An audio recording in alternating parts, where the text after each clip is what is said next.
오늘 말씀은 어제 이어서 빌레몬서 말씀이 나오고 있습니다. 빌레몬서는 바울 서신 가운데 가장 짧은 서신인데요. 빌레몬에게라는 편지의 제목이 헬라어 원문입니다. 그래서 빌레몬서로 우리가 알고 있습니다. 어제 잘 들은 것처럼 이 편지의 발신자는 사도 바울이고요. 또 수신자는 빌레몬입니다. 빌레몬은 이 골로새라는 도시에서 살았던 부유한 그리스도인이었습니다. 그는 바울이 에베소에서 3년간 사역할 때 거기서 복음을 듣고 그리스도인이 된 것으로 보여집니다. 또 빌레몬의 노예 중 하나였던 오네시모는 잘못을 저지르고 로마로 도망쳤던 종이었죠. 대체로 오네시모가 이 빌레몬의 돈을 훔쳐서 도망가지 않았나 이렇게 보고 있습니다. 근데 이 오네시모도 로마에서 바울을 만난 후에 복음을 듣고 그리스도인이 된 것입니다. 오늘 말씀 17절부터 쭉 이어서 보도록 하겠습니다. 17절 말씀입니다. 그러므로 내가 나를 동역자로 알진대 그를 영접하기를 내게 하듯 하고, 이 바울은 오네시모를 자신과 동일시해서 이야기를 하고 있어요. 그래서 빌레몬에게 당신이 나를 동역자라고 생각해 준다면 이 오네시모를 바울 자신처럼 생각해서 환대를 해 주십시오라고 부탁하고 있는 겁니다. 나를 맞이하는 것처럼 이 오네시모를 맞아 주십시오. 이렇게 말하죠. 그리고 이어서 18절과 19절입니다. 그가 만일 내게 불의를 하였거나 내게 빚진 것이 있으면 그것을 내 앞으로 계산하라. 나 바울이 친필로 쓰노니 내가 갚으려니와 내가 이외에 내 자신이 내게 빚진 것은 내가 말하지 아니하노라. 이어서 또 부탁을 하는 것은 이 오네시모가 불의를 하여서 빚진 것이 있다면, 오네시모가 잘못한 것이 있다면 그것을 내 앞으로 계산하라. 즉 바울이 갚겠다. 내가 대신 갚겠다. 이렇게 말하는 거죠. 또 여기 친필로 쓰노니라고 써 있는 것은 이 바울이 반드시 내가 그것을 갚겠습니다라고 빌레몬에게 말하는 겁니다. 그리고 그 이어서 빌레몬 자신도 이 바울에게 빚지고 있지는 않느냐라는 말을 하는 건데요. 이 말은 복음을 이 바울을 통해서 듣고 생명을 빚진 자 아닙니까? 라고 하나님의 사랑에 호소하고 있는 겁니다. 언뜻 보면 너도 나한테 빚진 것이 있잖아. 그러니까 내 부탁 좀 들어줘. 이렇게 보일 수도 있는데 여기서 사도 바울이 말하는 것은 당신 역시 복음의 빚진 자, 하나님의 사랑의 빚진 자 아닙니까? 이 말을 하고 있는 겁니다. 바울이 이렇게 말하는 것은 이 오네시모가 저질렀던 그 불의와 채무에 대해서 이제 빌레몬이 더는 책임을 묻지 않고 용서를 해줬으면 좋겠다라는 부탁을 하고 있는 겁니다. 그래서 이 돈이란 문제 참 예민하잖아요. 우리가 그리스도인들로 한 가족이지만 이 돈이 엮여 있으면 크고 작은 문제들이 일어나고 그 마음을 풀고 용서한다는 것이 참 어려운데 사도 바울은 그 부분을 얘기하는 겁니다. 그 부분을 내가 갚도록 노력하고 또 이 오네시모를 좀 용서해 줬으면 좋겠습니다. 왜냐하면 당신도 하나님의 사랑에 빚진 자이지 않습니까? 이렇게 정중하게 부탁하고 있는 거죠. 또 이어서 20절을 보면요. 오 형제여 나로 주 안에서 너로 말미암아 기쁨을 얻게 하고 내 마음이 그리스도 안에서 평안하게 하라. 이 말씀을 메시지 성경으로 다시 한번 읽어보면요. 친구여 나의 이 큰 부탁을 들어주기 바랍니다. 그대가 그를 맞아준다면 그것은 그리스도를 위하는 일이며 내 마음에도 큰 기쁨이 될 것입니다. 먼저 이 친구여 나의 이 큰 부탁을 들어주기 바랍니다라고 하죠. 즉 이 오네시모의 문제는 오네시모를 맞아준다는 건 이 빌레몬에게 그렇게 간단하고 쉬운 일이 아니었다는 거예요. 그러나 바울은 이 큰 부탁을 들어주십시오라고 말하는 겁니다. 그리고 이어서 이 오네시모를 용서하는 것, 받아주는 것은 하나님을 사랑하는 것이고 또 이웃을 사랑하는 것, 그리스도를 위하는 일이고 사도 바울의 마음에도 큰 기쁨이 되는 것이다라고 말하고 있는 거죠. 그리고 이어서 바울이 하는 말을 보면 이 빌레몬이 자신의 요청을 반드시 들어줄 것임을 확신하고 있어요. 아마도 이 빌레몬은 어제 들었던 것처럼 참 복음을 받아들인 자로 마음이 성품이 좋고 이 사도 바울의 편지, 부탁을 들어줄 만한 인물이었을 것이라고 생각이 됩니다. 21절, 22절 역시 메시지 성경으로 우리가 한번 읽어보겠습니다. 나는 그대를 잘 아니 그대는 내 부탁을 들어줄 것입니다. 그대는 내가 이 편지에 쓴 것 이상으로 해줄 것입니다. 그리고 나를 위해 방을 하나 마련해 주십시오. 여러분의 기도로 내가 다시 여러분의 손님이 될 수 있기를 간절히 바랍니다. 바울은 이렇게 얘기하는 거죠. 당신이 어떤 사람인지 내가 만났던 당신은 이런 사람인 걸 내가 알고 그 이상으로 오네시모를 용서하고 받아줄 것을 확신하는 겁니다. 그리고 방을 하나 마련해 달라는 것은 그가 이제 감옥에서 이 편지를 썼거든요.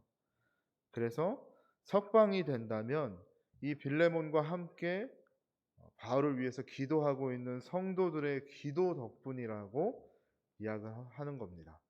여러분의 중보로 인해서 내가 석방이 되어서 자신이 머물게 된 숙소가 있다면 다시 돌아가기를 소망한다라고 바울이 말하고 있습니다. 그리고 마지막 절까지는 이제 안부를 전하면서 편지를 끝맺게 됩니다. 에바브라, 마가, 아리스다고 데마, 누가의 문안 인사를 전하죠.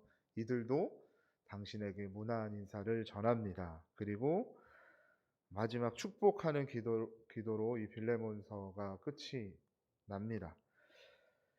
빌레몬은 예수님 그리고 함께 예수를 믿던 그리스도인들 모두에게 그 사랑과 믿음을 나타내던 사람이었던 것 같습니다. 하나님을 사랑하고 이웃을 사랑하는 그 말씀을 살아냈던 빌레몬이지만 그에게도 이 도망쳤던 노예, 돈을 훔쳐서 도망쳤던 오네시모와의 관계는 풀기 어려운 숙제였지 않을까 생각을 해봅니다. 예전에 이 묵상하면서 예전에 막 드라마나 이런 TV에서 보면 이 개주가 뭐 돈을 가지고 도망갔다라는 막 그런 이야기들이 생각이 났어요. 이 개라는 것도 서로가 신뢰하는 관계 안에서 돈을 함께 모으고 서로에게 도움이 되고 힘이 되고자 하는 모임이지만 한 사람의 그 악한 마음으로 인해서 산산조각이 나버리는 그러한 일들이잖아요. 즉 돈이 연관되어 있고 인간의 욕심이 들어가면 그 관계는 이제 돌이킬 수 없는 그런 관계가 돼버리는 것 같습니다. 즉 오네시모는 이 빌레몬에게 그런 사람이었어요.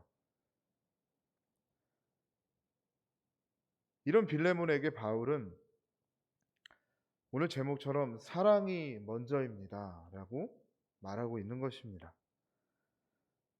자발적인 용서를 권면하고 부탁하고 있죠. 사회적인 간섭이나 세속적인 가치를 뛰어넘어서 그리스도 예수 안에서 사랑의 법을 이루기를 요청하는 이 숙제가 빌레몬에게 있었던 겁니다. 그리고 이 오네시모를 보면요, 주인 빌레몬의 돈을 훔쳐서 도망쳤던 노예였죠. 도망자였던 그가 로마에서 극적으로 바울을 통해 예수님을 만나게 되고 그가 이제 유익한 사람으로 변화됐다고 오늘 말씀에 빌레몬서에 나오고 있어요. 바울이 신복이라고 부를 정도로 이전과는 완전히 다른 사람으로 바뀌었죠. 그러나 그가 예전에 죄를 지었던 그것이 해결된 것은 아니었습니다. 역시 사랑의 법 안에서 그는 도망쳤던 주인 빌레몬에게 돌아가서 용서를 구하고 그것이 해결돼야 한다는 것을 알고 있었던 것입니다. 빌레몬서 이 편지 이후에 그러면 이 빌레몬이 오네시모를 용서를 했을까요? 성경에는 나와 있지 않지만 이 초대교회 전승을 통해서 알 수 있다고 합니다. 안디옥 교회의 감독이었던 이그나티우스라는 사람이 에베소 교회에 보낸 서신, 이 빌레몬서 같은 편지가 있대요. 근데 그 편지에 보면 이 오네시모가 에베소 교회에서 헌신하고 열심히 사역하고 있다는 내용이 나온다고 합니다. 그래서 이 서신에서 이 이그나티우스는 헌신적인 오네시모의 사역을 거듭해서 칭찬을 한다고 해요. 그리고 오네시모는 주후 95년에 도미티아누스 황제의 박해 때 순교했다고 전해집니다. 이 오네시모는 복음을 받고 예수를 믿고 이 빌레몬의 용서를 통해 그가 진정으로 하나님의 사람으로 복음을 전하다가 순교한 것입니다.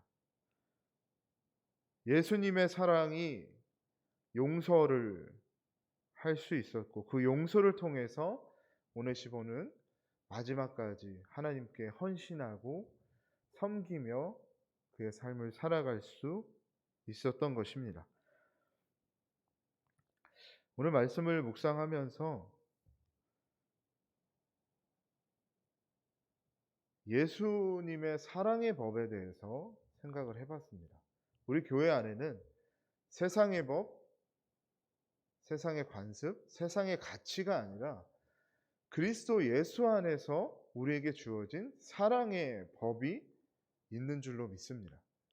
그래서 우리 안에도 크고 작은 문제들이 있을 수 있어요. 가족이라는 것은 여러분 가장 가깝고 가장 부정적이고 단점을 볼 수밖에 없는 관계입니다.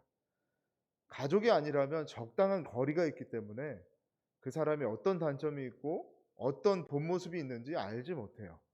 그런데 가족은 알게 됩니다. 가까워지고 그렇게 알 수밖에 없는 관계이기 때문이죠. 여러분, 우리는 교회 안에서 하나님의 자녀로, 하나님의 가족으로, 공동체로 부르심을 받았죠. 근데 그 안에서 크고 작은 문제들이 있더라고요. 때로는 내가 이렇게까지 해야 되는 것인가? 라는 질문이 들 때도 있고, 내가 이렇게까지 섬겨야 하는 것인가? 내가 이것을 지금 감당해야 하는 것인가? 이런 질문들이 우리 안에 있게 됩니다. 그때 사랑이 먼저라는 것. 그리스도의 법은 하나님을 사랑하고 이웃을 사랑하는 것. 그렇게 사랑해낼 때 그 사랑을 통해서 하나님의 놀라운 일들이 또 회복들이 일어날 줄로 믿습니다. 바라기는 우리 예수소망교회 가족 공동체가 이러한 사랑이 먼저가 되어지는 교회가 되기를, 가족이 되기를 주님의 이름으로 소망합니다. 그리스도의 사랑 안에서 이 빌레몬서처럼 빌레몬을 그 오네시모를 용서하던 빌레몬의 모습처럼 우리도 그렇게 사랑의 법으로 생각하고 결정할 때 '내가 이렇게까지 하는 것이 맞구나. 내가 섬기고 용서하는 것이 하나님의 사랑이구나. 하나님이 날 사랑하셨던 것처럼 나도 사랑해야 하는 것이구나.' 이렇게 결정하시는 우리가 되기를 주님의 이름으로 부탁드립니다. 기도하겠습니다.